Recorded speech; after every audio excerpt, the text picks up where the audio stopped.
So always, and that's what this slide is labeled, is goals of community mitigation, really highlighting that this begins in the middle and the end with community. It is community and the community of the American people that are going to have to do the things for the next 30 days to make a difference.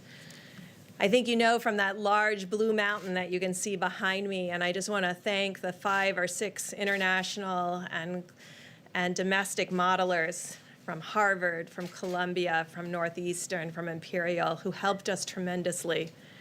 It was their models that created the ability to see what these mitigations could do, how steeply they could depress the curve from that giant blue mountain down to that more stippled area. In their estimates, they had between 1.5 million and 2.2 million people in the United States succumbing to this virus without mitigation.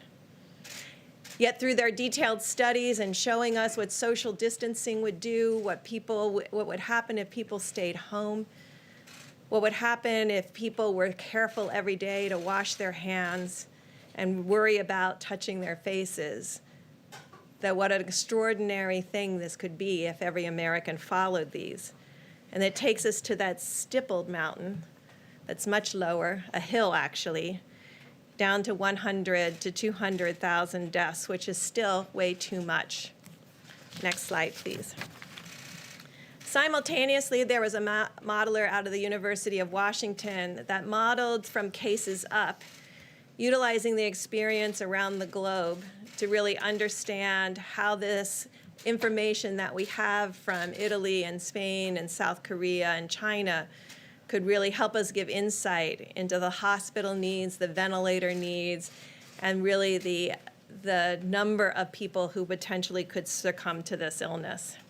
It is this model that we are looking at now that provides us the most detail of the time course that is possible. But this model assumes full mitigation. It's informed every morning or every night by the reality on the ground coming in from New York, New Jersey, and around the United States, and is modeled and informed every morning so that it is adjusted so it is up to date every day.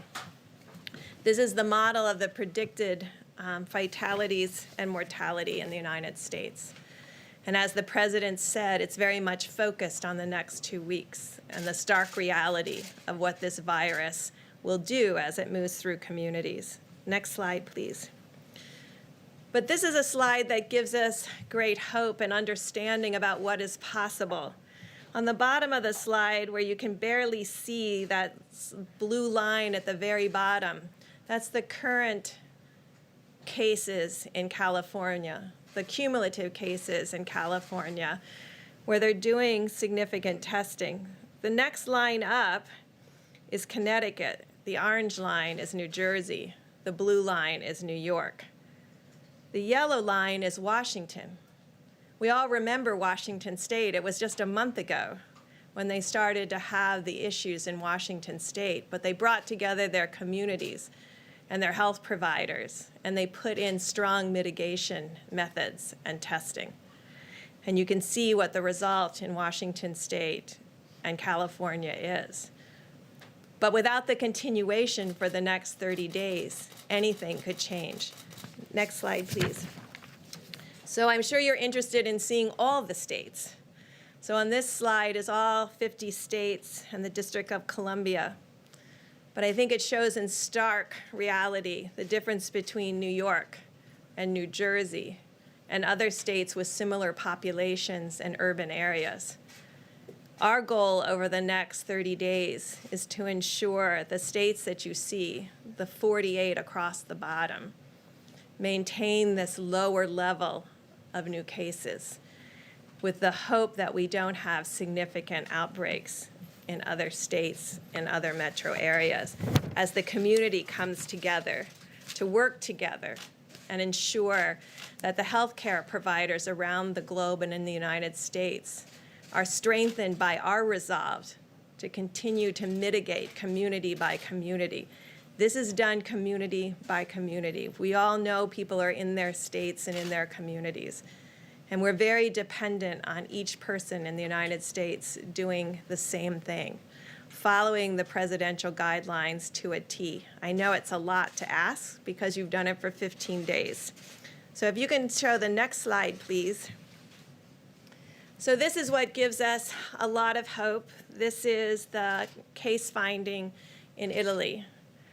And you can see that they're beginning to turn the corner in new cases. They're entering their 4th week of full mitigation and showing what is possible when we work together as a community, as a country, to change the course of this pandemic together.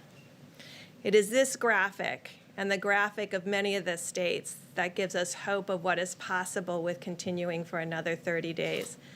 Amidst all that hope, I must say that like we warned about Detroit and Chicago, we start to see changes in Massachusetts.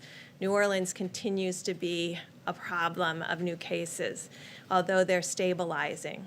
And I think it really shows the depth of dedication of the American people to the healthcare providers, because they can see the strain that this puts on every nurse, doctor, respiratory therapist, pharmacist, and laboratory technician that's working together to stem this tide of unrelenting sick people coming to their doors. No one has been turned away. No one who has needed ventilation has not received ventilation. But you can see how stressful it is for each of them. So I know it's stressful to follow the guidelines, but it is more stressful and more difficult to the soldiers on the front line. As we started, and we will end with its communities that will do this, there's no magic bullet. There's no magic vaccine or therapy. It's just behaviors. Each of our behaviors translating into something that changes the course of this viral pandemic over the next 30 days. Thank you. Thank you, Deborah. Thank you very much, Dr. Birx. Mr. President, Mr. Vice President. So what Dr. Birx has really said very simply is that there are really two dynamic forces that are opposing each other here. As I've mentioned several times in our briefings, the virus, if left to its own devices, will do that dark curve that Dr. Birx showed you. The other dynamic force is what we are doing, what we're trying to do, and what we will do in the form of mitigation. Now, these are very revealing bits of data, because you saw what happened in Italy, where you make the turn around the curve and you go. That doesn't happen all at once. It's a stepwise fashion. And if I explain the steps, which I will, you'll see why we are really convinced that mitigation is going to be doing the trick for us. Because what you have is you have an increase in new cases at a certain rate. When the increase in new cases begin to level off, the secondary effect is less hospitalizations, the next effect is less intensive care, and the next effect is less deaths. The deaths and the intensive care and the hospitalization always lag behind that early indication that there are less new cases per day, the way we saw in Italy, and the way we're likely seeing, I don't want to jump the gun on it, we're seeing little inklings of this right now in New York. So what we're going to see, and that's we got to brace ourselves, in the next several days to a week or so, we're going to continue to see things go up. We cannot be discouraged by that because the mitigation is actually working and will work. The slide that Dr. Birx showed, where you saw New York and New Jersey, and then the cluster of other areas, our goal, which I believe we can accomplish, is to get the hotspot places, the New Yorks, the New Jersey, and help them to get around that curve. But as importantly, to prevent those clusters of areas that have not yet gone to that spike, to prevent them from getting that spike. And the answer to that is mitigation. Now, the 15 days that we had of mitigation clearly have had an effect, although it's tough to quantitate it because of those two opposing forces.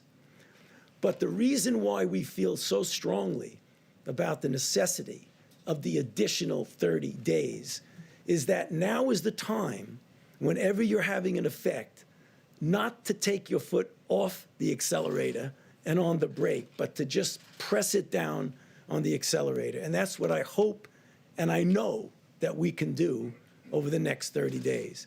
And as I said the other day and on one of the interviews, we are a very strong and resilient nation. If you look at our history, we've been through some terrible ordeals. This is tough. People are suffering. People are dying. It's inconvenient from a societal standpoint, from an economic standpoint, to go through this. But this is going to be the answer to our problems. So let's all pull together and make sure, as we look forward to the next 30 days, we do it with all the intensity and force that we can. Thank you.